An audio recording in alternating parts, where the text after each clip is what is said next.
Woo! It's almost that time, T. NFC Championship, the Eagles versus the Niners. This is the Oh, Bird's Nest. I am Tanner Gilmartin. Alongside me is Tyre Hood. Let's get into it. Last week, the Eagles sent the Giants back home to where they belong. And by the way, they're not from New York, they're from New Jersey, but that's a different story. 38-7 on the anniversary of 38-7 when the Eagles ran over the Minnesota Vikings and punched their ticket to the Super Bowl in that 2017 season. That was a magical season, T. But let's go on to this season and let's hopefully we can talk about how magical this season is because the 49ers are no easy team, T. Not no. at all. The best defense in the league. The Eagles now have they have the second best defense. But this is a team full of unique skill players. Just unique players in general, storylines. I mean, you got rookie Brock Purdy, 7-0. I believe now he's built his record to 7-0 for the team as the third string, Mr. Irrelevant quarterback that they have.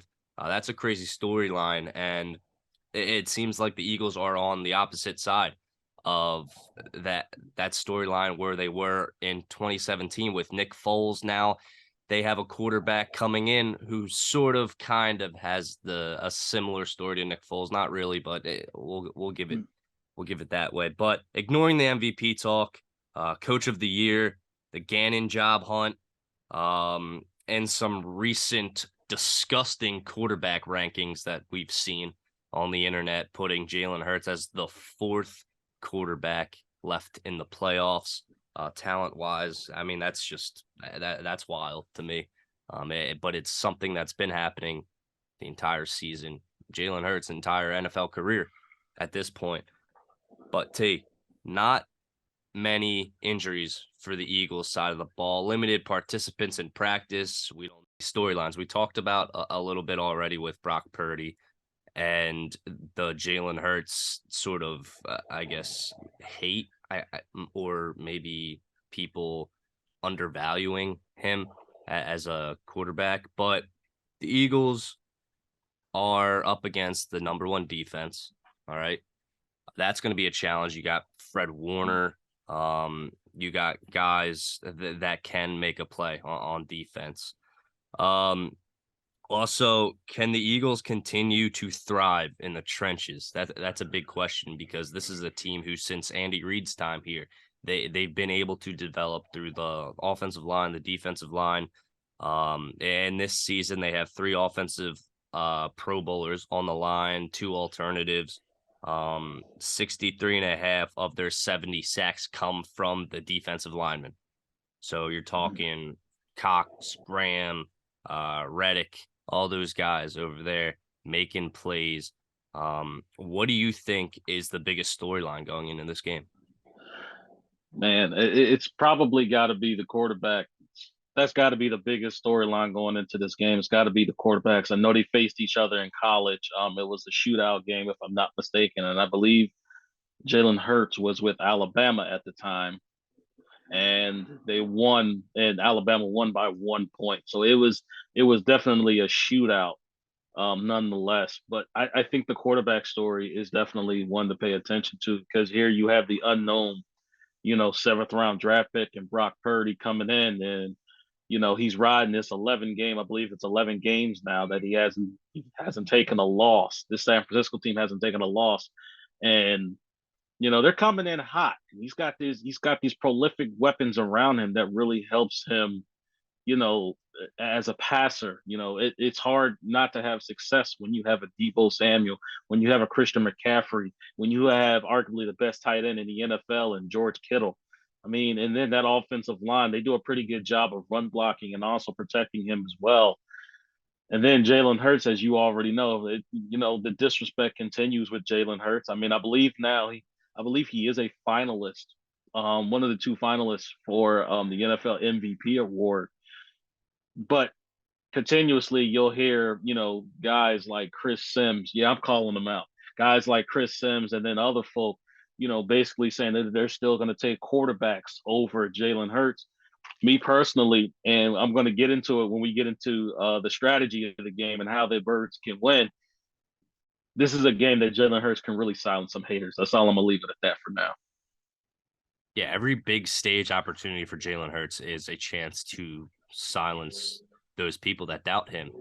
And I believe he might be accompanied by Joe Burrow, Patrick Mahomes, Justin Mm-hmm. Jefferson on that list of finalists for MVP. He has put that behind him. His focus is for what's ahead. I know that really matters for him. A player so young as Jalen Hurts, I believe, what, 24 years old, Yep, he's 24. and going on playing in the NFL for 2 to 3 years already, with the experience that he's had, whether it was riding the bench coming in when the team needed him to, or finding his own as a starter in the NFL with those Mm-hmm. last year and this year as well. When you look at this team as a whole, who is the player with the most weight on their shoulders going into this game, Hmm. That's aside definitely a from hard Jalen Hurts? man. That's definitely a hard one. That's a difficult one to answer. Honestly, if I, hmm, you know what? I think I think the person with the most to prove at this point because and a lot of people have noticed and I've noticed as well his dip in playing time, probably Miles Sanders. His playing time is starting to dip. Kenny Gainwell was the only running back that had 100 yards last week against the Giants, and a lot of the other running backs are getting opportunities that are being taken away from Miles Sanders. I don't know what it is. I don't know if it's injuries or I don't know if this coaching staff necessarily trust him in certain situations. I don't know if it's the play calling or the rotation. I don't know what it is. But last week, Boston Scott and Kenny Gainwell were the main running backs that got playing time, and Miles Sanders was really like the second guy. So Miles Sanders definitely needs to step it up. To me, T, when I see something like that in the stats column where the Eagles were really able to just run all over the Giants, I think it's more of not that Miles Sanders couldn't do it, that everyone could. They were throwing guys in. Why rely on just one running back when you can, instead of just running his motor all the way down, just throw different guys in, change the scheme a little bit, surprise the defense even more. I mean, Gainwell had the best game of his career And that's a in good that point game. that and that's a good point that you bring up, but that's the reason why I also bring up like I noticed, a dip in his playing time from previous weeks as well.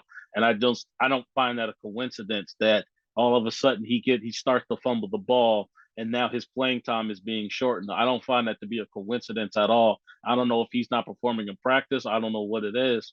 But Miles Sanders has got to step up. He's got to be the Miles Sanders that we saw earlier in the year where he has over 1,000 yards now for the first time in his career, and he's just bulldozing through guys, running through that hole, hitting that hole hard. But we need to see that Miles Sanders again. Yeah, for sure. And he needs to come out strong because this is a game where if Miles Sanders is on the money, the Eagles start off strong. I mean, that's what they have to do in order to win this game. What is the weakest part of the Philadelphia Eagles? Hmm. That's a difficult question to ask because they're multifaceted on both sides of the ball. The offense and defensive line are some of the best in the NFL. Um, in terms of the offense, they don't necessarily do one thing great. They run the football well, and they also can pass the ball with the playmakers that they have on the outside. On defense, you're stout in the middle of the field, in the middle of that defense, and you have the secondary to really compete with any right receivers that you face, as an opponent. That's a really hard question to ask, honestly, and I'm going to continue to repeat myself. The same thing that I've been saying for a long time on WIP, and the same thing that I've been saying to you. The biggest weakness that the Philadelphia Eagles have are the Philadelphia Eagles. Every loss that they've taken outside of the ones that the one loss that they took at the hands of the Commanders, outside of the one that they had with Gardner Minshew in the game, um, it was because of their own incompetence. It was because of their own mistakes. It was because they did things that was unorthodox to them. dropping the ball leading to interceptions, fumbling the ball, things of that nature. Things that are unorthodox from this team that we have seen and expect of them. So their biggest weakness are themselves. They can't shoot themselves in the foot. We've seen how that sometimes can result. That can result in tight games. That can result in a loss. And they have to stay focused. They've been focused for this long. Couple more games, and you're hosting your second Lombardi Trophy.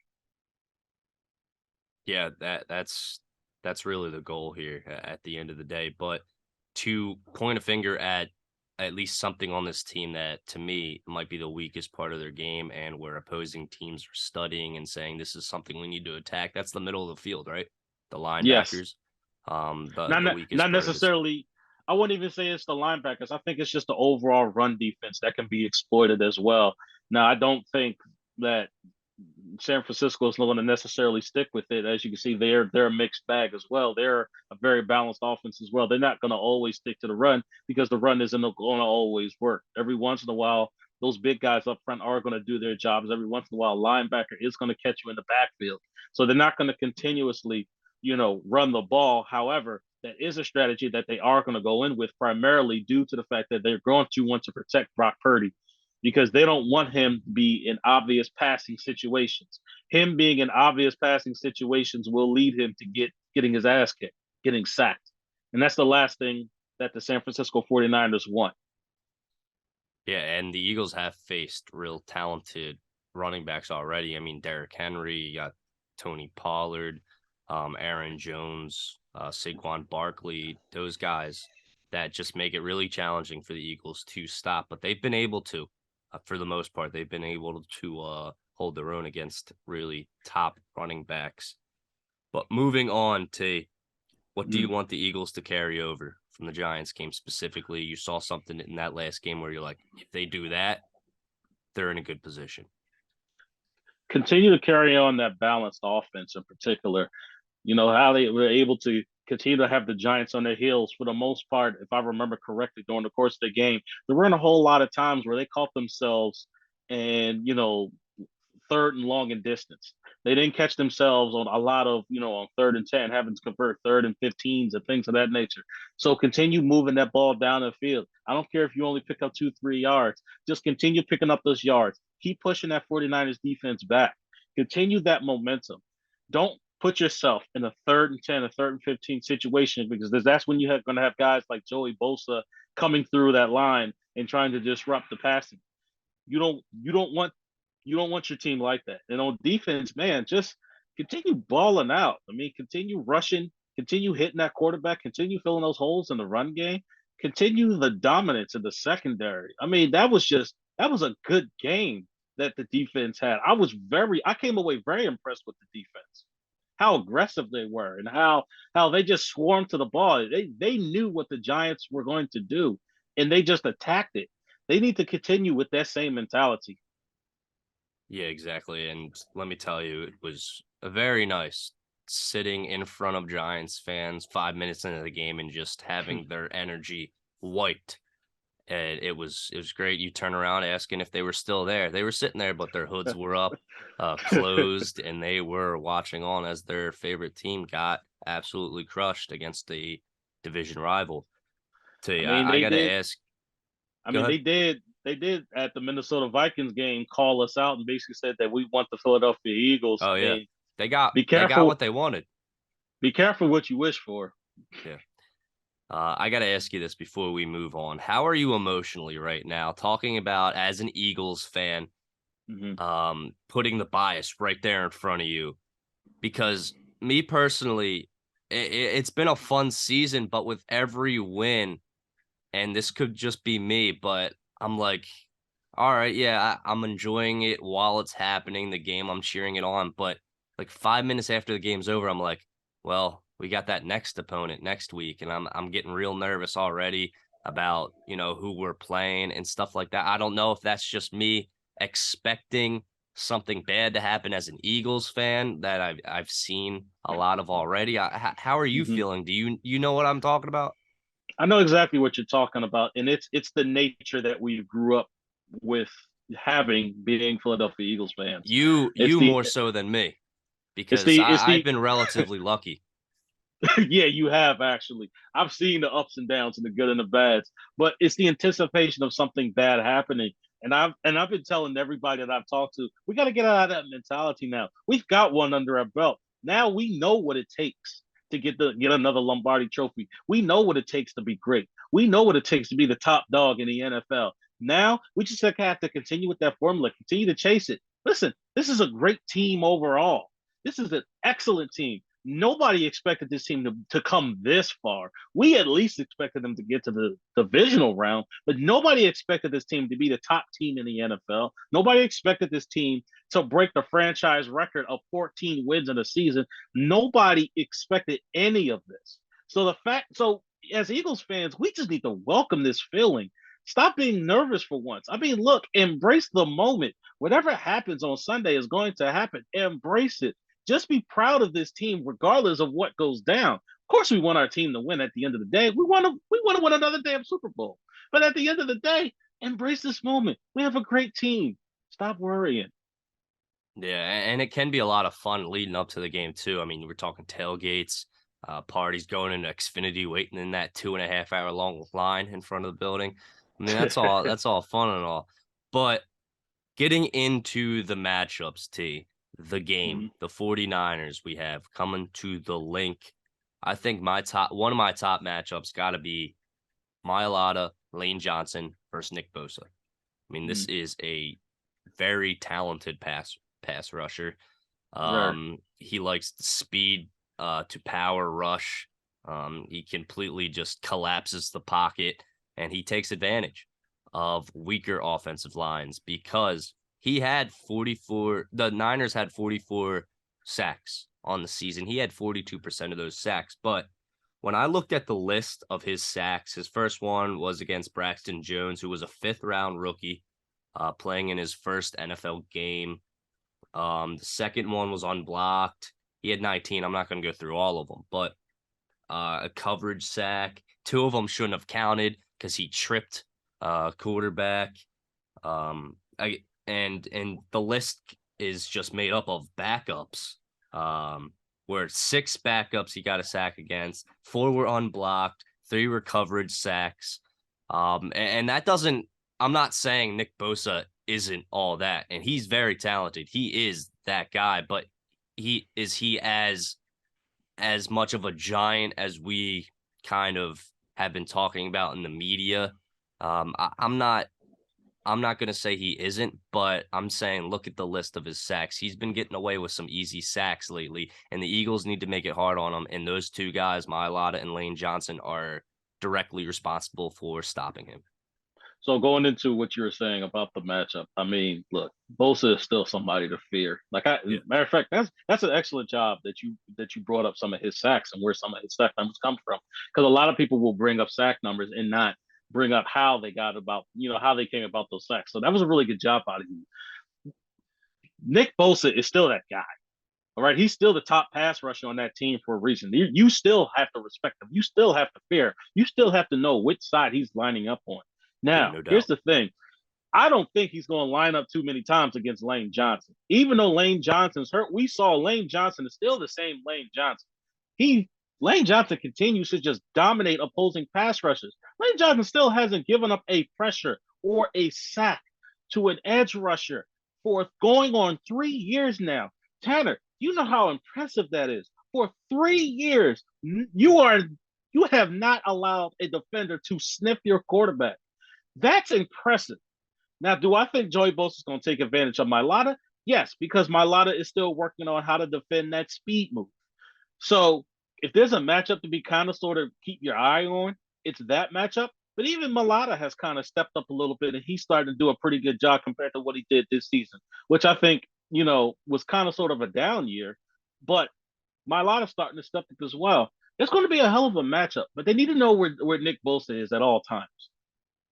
Yeah, that's fair enough. And I'm gonna go on to my second matchup, and I agree. Nick Bosa, he is an animal. He Mm. deserves the awards that he gets and everything like that.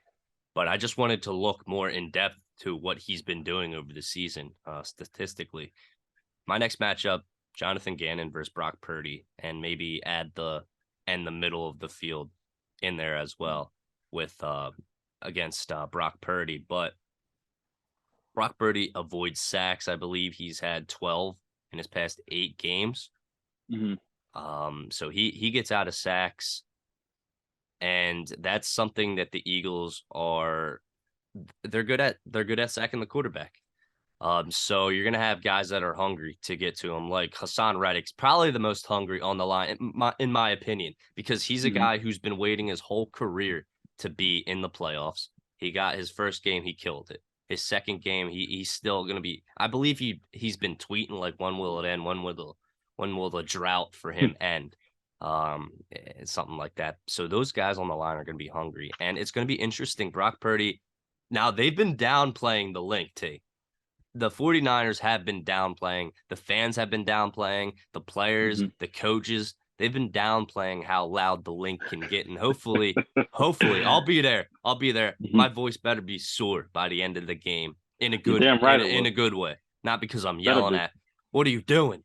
Um, but the link can get loud, and they were talking about how Santa Clara can get just as loud, and I have a hard time believing that. T, do you think that the link can be a huge impact on Brock Purdy, or do you think he's ready for it? It's not a facade when players come up in here and say that this is sometimes the hardest place to play. It's not a facade. It's reality. I said this to John Johnson after the Giants game overnight, and I'm going to say it here.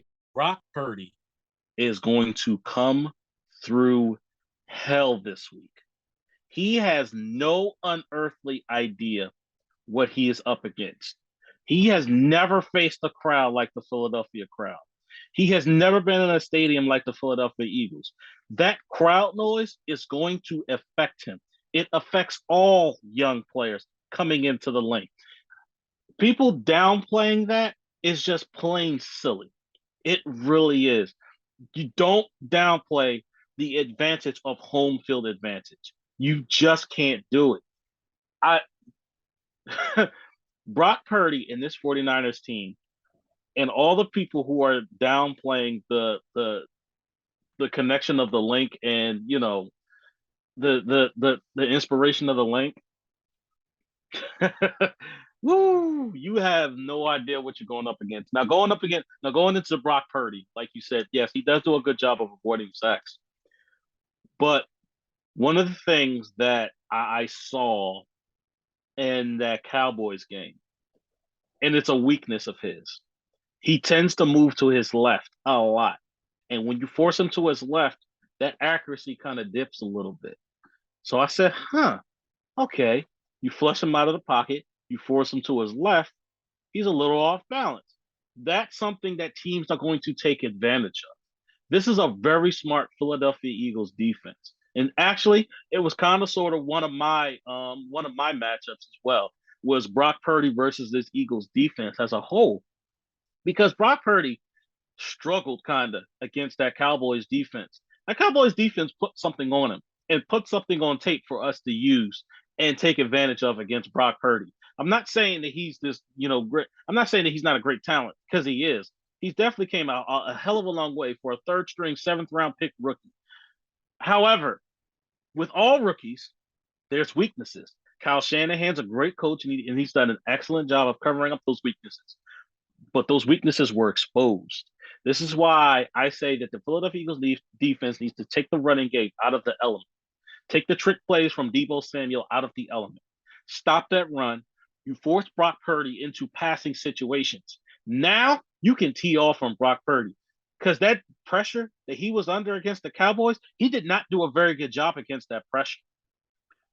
The Philadelphia Eagles can take full advantage of that, and they need to take full advantage of that. We have the pass rushers to get to Brock Purdy. We can get to Brock Purdy. Not to mention the fact of he throws that ball up like a duck. Oh, we got the secondary to be able to get that ball and turn the football over. It is very important that that defense stops that run, because then now you're going into your biggest strength, pass rushing. Get to Brock Purdy, hit him, The noise is going to be there, but the dogs got to be there to do their jobs and clean up the mess. That defensive line hits Brock Purdy, he's not going to know what's going on. Yeah, and let's hope they do so. Let's hope we hear a lot of barking out there on the field. I know Brandon Graham's going to be doing that chirping. Oh, of He's going to course. be, oh man, and I was watching Good Morning Football, and they had a really good point. I believe it was Kyle Brandt. I think he had this point where maybe it was Schrager, but he said the best thing that the Eagles can do, because they were talking about how loud he was chirping against the Giants, get Mm. right in Brock Purdy's face in pregame and just chirp, saying, I'm after that throwing arm. Get inside his head early. That rookie quarterback, that could change the entire game if you Yes, get it inside can. his head. But Yes. I got another matchup for you. See if you agree with this one, T. Okay. Um, it's Smitty and AJ versus Lenore and Ward. That's going That's to be my huge top because matchup. I understand the running D T for the 49ers is going to be hard, but if the Eagles can get on top of things, it changes the direction of the game once again. But Lenore's back-to-back interceptions. We saw that in the Cowboys game. More Mm-hmm. recently, they play the Seahawks in the first game. He got that interception against Geno. The Cowboys one was a bad route ran by Gallup. Um, this guy is a second year cornerback, but in 2021, Quez Watkins burned him on a 91-yard catch. Jalen Hurts, of course, got the credit for throwing the ball, but he got tripped up. Quez Watkins took advantage of that, and they got 91 yards down the field. T. Is that one of you said that's at the top of your matchup list? That's my top matchup list going into this game because, like you said, this 49ers defense is the number one defense now in the NFL, and that's no small easy feat. However, there's little kinks in that defense that we can take advantage of. I don't think this is going to be a game where we need to predicate and prioritize the run game. This isn't one of those games. They're very stout up front. Linebackers, Greenlaw and Fred Warner, they're some of the top linebackers in the NFL. That defensive line with Armstead, I mean, he's a beast. So taking advantage of the run isn't necessarily something that's going to be possible. Now it's going to be the time for AJ Brown to earn his pay. Now's the time to throw that ball to Devontae Smith. These wide receivers need to be the playmakers that we expect them to be. This is going to be a passing game for our offense, and it needs to be a passing game. Yeah.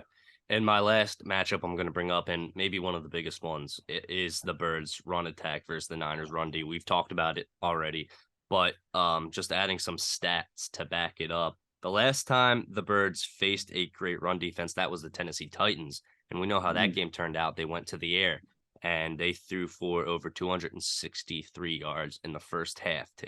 Over 260 yards in the first half.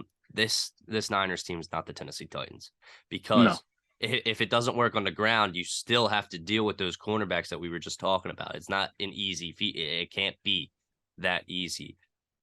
This is a number 5 pass defense you have for the 49ers. Is there any other matchup that you're looking at real quick? I mean that's really the major matchup because I think really that's the only way you're going to be able to move the ball against this Niners defense. I mean, for the most part, D'Amico Ryans your defense coordinator does an excellent job with those guys, but he is blitz happy, and that's something that Jalen Hurts has improved upon in the offseason, and he does very well against the blitz. So if they send the blitz against Jalen Hurts, I do think you'd be able to take advantage. But passing, pass the ball. I'm not Yeah. don't I'm not saying don't run the ball, but passing is the priority in this game. Okay. And just to highlight another player, Fred Warner, dangerous guy, linebacker. Very. In 2021's loss to the 49ers, Nick Sirianni gave him a lot of credit with confusing the offense. He was given looks where they thought the play was going to go one way. It didn't. And he gave him and Ryans a lot of credit, their defensive coordinator, with that. But to keep a very long story at this point short, I really do think the Birds need to get ahead early in form of running the ball. I really think that's the way that this game has to go. I know you said that they want to pass the ball, but I'm going to oppose you with this. But if the Birds execute that game plan, it gets Bosa, Armstead off the field more often for rest and scheme and what have you. And that just allows the Eagles to keep pushing it in a home field, loud crowd. That's really for me that's the key. But I know you're going a different way with this one. Yeah, they need to pass the ball. I hear what you're saying. I'm not saying not run the ball at all and not use the run to set up the pass somewhat, but this is the game where Jalen Hurts. They need to channel whatever game plan that they had against that Pittsburgh Steelers team. That's what they need to Yeah. come into with this 49ers team. That's the weakness on their Yeah. defense. Yeah, treating Bosa kind of like the TJ Watt of the Steelers. I understand. And that's plan A for me, the run game. Executing, getting ahead fast. Of course, I know that the Eagles are going against the number one defense in the league. And if that doesn't work, of course, you have to execute the pass. But I just really want it to be the easiest way for the Eagles. I need them to figure it out. I can't handle the stress. I can't. It's it's not I going to can't be an do it. easy game. It's not I going to be a know, walk in I the know. park. It This is certainly won't be, but we're all gonna have to get ready for it. On yep. Sunday, 3 p.m. It's the NFC Championship game. All right, guys. Thank you for tuning in. Go Birds.